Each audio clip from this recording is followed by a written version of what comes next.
Mike Tyson was once the most feared name in boxing. His fists became legend, and millions held their breath as he stepped into the ring. But today, Tyson is fighting a completely different kind of battle. One not won with golden belts or roaring crowds, but one waged in silence, far from the limelight, in a place filled with forgotten souls. This battle unfolds in an animal shelter. This story begins on a quiet, cloudy morning. There were no TV cameras, no flashing lights, no paparazzi, just an old pickup truck, a gray sky, and a man whose eyes told stories of struggle, redemption, and quiet strength. That morning, in one of Los Angeles' overlooked suburbs, rain gently tapped the pavement. The city slowly stirred awake, but Mike Tyson was already driving, wearing a simple hoodie, the hood pulled over his head. His face was weary, unfocused. He wasn't heading to a gym, an interview, or a promotional event.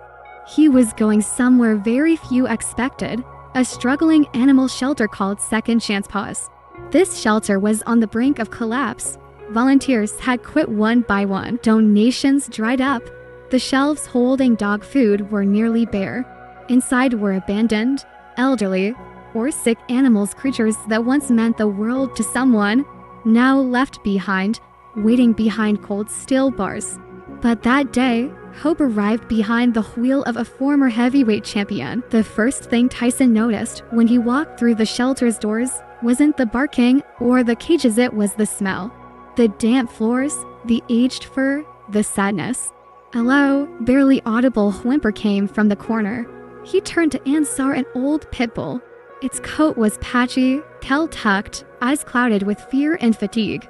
Tyson knelt. In that moment, to battle-hardened souls connected, one, a dog discarded by society, the other, a man once worshipped, and then cast aside by fame and fortune.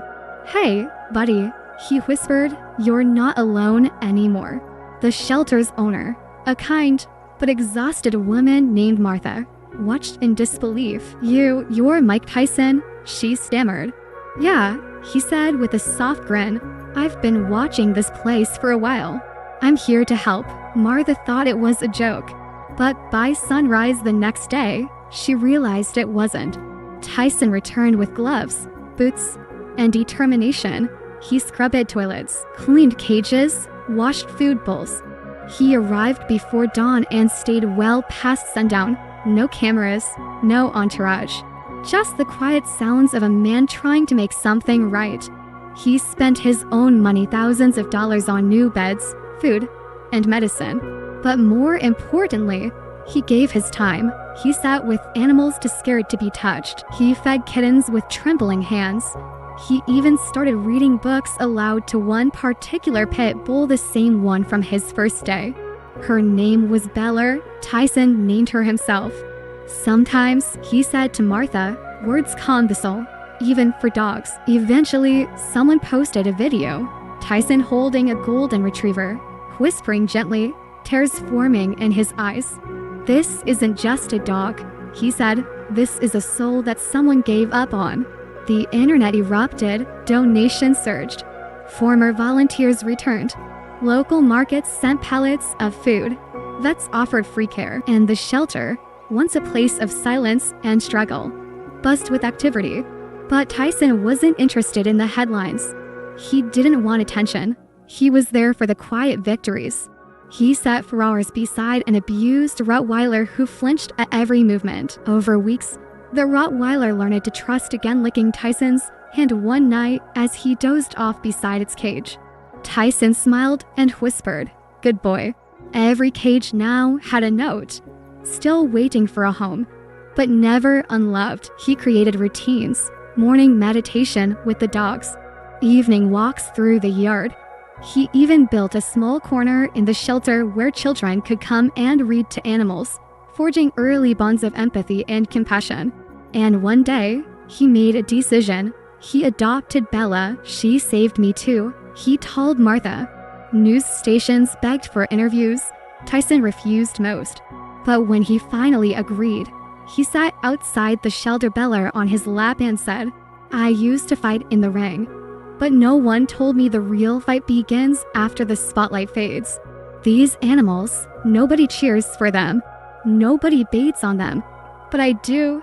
I'll be their corner man, their coach, their hope. It became a movement. People lined up outside the shelter. Families, retirees, teenagers. They all wanted to help, adopt, or simply witness the kindness. Tyson greeted each person, told them each animal's story, explained how Brun, a three-legged mutt, taught him about resilience, how Luna, a blind husky, taught him to see differently. He established a veterinary clinic inside the shelter, built therapy rooms, created a program called Little Hearts, Big Friends, connecting orphan kids with homeless pets. He wrote bedtime stories for the animals. Yes, stories. Laminated pages pinned beside their cages. Tales of courage, friendship, and second chances, and all of it he did in silence. No sponsors, no deals, no merchandise. Just love. 6 months later, the shelter no longer resembled the forgotten place it once was. It had a new name, Iron Paw's Sanctuary. In the heart of the building was a mural. It showed Tyson kneeling beside Beller, both looking into the horizon. Above them, the words, "Real champions fight for those who can't fight for themselves." And Tyson, he's still there, not every day, but often enough. He shows up, sweeps the floor, carries food bags, and hugs the dogs like old friends. He's been invited to speak at universities, animal rights conferences, even the United Nations. But he always says the same thing: "I'm not a hero. I just finally figured out what I was fighting for." In a world obsessed with fame, Tyson found purpose in quiet corners. Among broken tales, wounded paws, and forgotten lives, he discovered a fight worth giving everything for. And maybe, just maybe, the heavyweight belt he carries now is invisible, but it weighs more than any gold ever could. Because sometimes the greatest victories aren't won with fists, but with a heart willing to heal the voiceless. If this story moved you, share it. Kindness spreads. And maybe, one day, your hero will have 4 legs and a wagging tail.